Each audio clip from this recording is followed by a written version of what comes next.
Good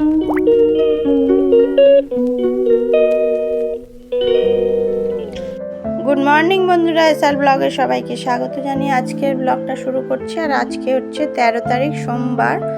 আরও একটা দিন আছে, আজকে হচ্ছে নীলের উপোস বা নীল পুজো যেটা হয়, সেই পুজোটা রয়েছে। আর ওই জন্য সকাল সকাল ঘরটর মুছে নিচ্ছে। আর বাচ্চাদের পরীক্ষা শেষ হয়ে গেছে, আজকে স্কুল ছুটিও রয়েছে, সেই জন্য করে তাড়াতাড়ি ঘরটর মুছে পরিষ্কার করে নিই। তারপরে স্নান সেরে পুজোটা দেব আগে, তারপরে গিয়ে ঘরের রান্না বান্না করবো। আর আজকে নিরামিষ রান্না করব, এমনিতে সোমবার।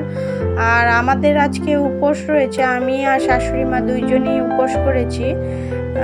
আজকে একটু উপোস করে পুজো দেব। আর খাওয়া দাওয়ার মানে ভাত টাত কিছু খাবো না, অন্য কিছু সাবু টাবু এগুলোই খাবো।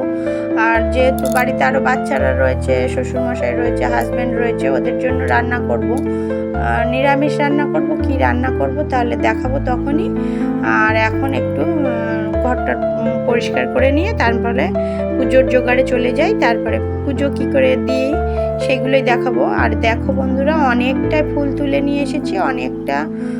আমার শাশুড়ি মা গেছিলেন ননদের বাড়িতে, ননদের ওইখানে অনেক গাছ রয়েছে, আর সেইখান থেকে ফুলগুলো তুলে নিয়ে এসছে, অনেকটা আকন্দ ফুল তুলে নিয়ে এসছে। কিন্তু মনে করছি এতটা মালা তো আমি গাঁথতে পারবো না, কোনো রকম ঠাকুরের দেওয়ার জন্য যেই মালাটা দরকার সেটা গাঁথবো।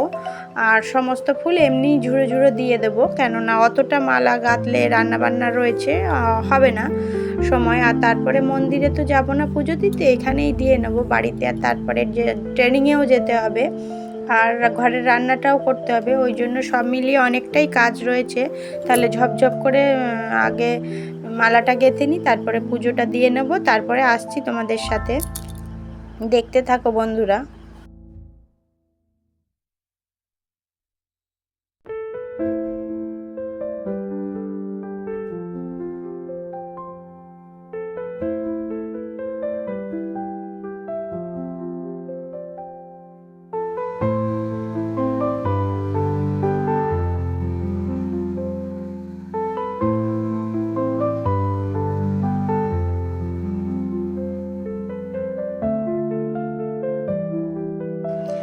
দেখো বন্ধুরা, বড় করে মালা গাঁথার পরেও অতটা ফুল রয়ে গেছে। আর দেখো পুজোয় দিয়ে দিয়েছি। আজকে নীল পুজোতে একটু আম দিতে হয়, বেল কলা এগুলোই দিয়েছিলাম। আর তরমুজ নিয়ে এসেছিলাম, শশা নিয়েছিলাম, এগুলো ভোগ দিয়েছি। আর দেখো কতটা সাবু ভিজিয়ে নিয়েছি। সবাই মিলে সাবু মাখা খাবো বলে ঠিক করেছি, তাও এখন না, সেটা রাত্রে সবার পরে।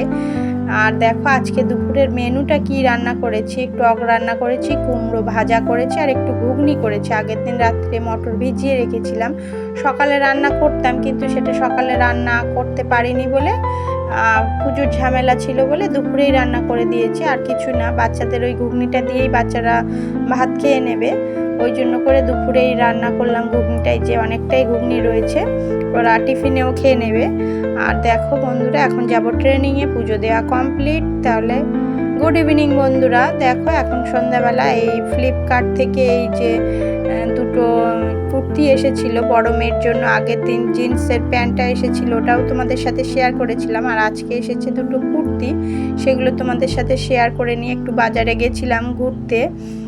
ট্রেনিং থেকে বাড়ি আসার পরে বাজারে গেছিলাম একটু সন্ধ্যাবেলার টাইমে। আর এখন প্রায় 8:30 বাজে, এখনই বাজার থেকে এলাম। একটু এসে তোমাদের সাথে এই কুর্তিটা শেয়ার করছি। দেখো, একটা ব্ল্যাকের উপরে একটা হোয়াইটের উপরে দুটো কুর্তি ছিল। কুর্তিগুলো কেমন হয়েছে তোমরা জানিও বন্ধুরা। এই যে দেখো, সুন্দর, খুব সুন্দর। আর কাপড়টাও খুব ভালো, সফটের মধ্যে এসেছিল।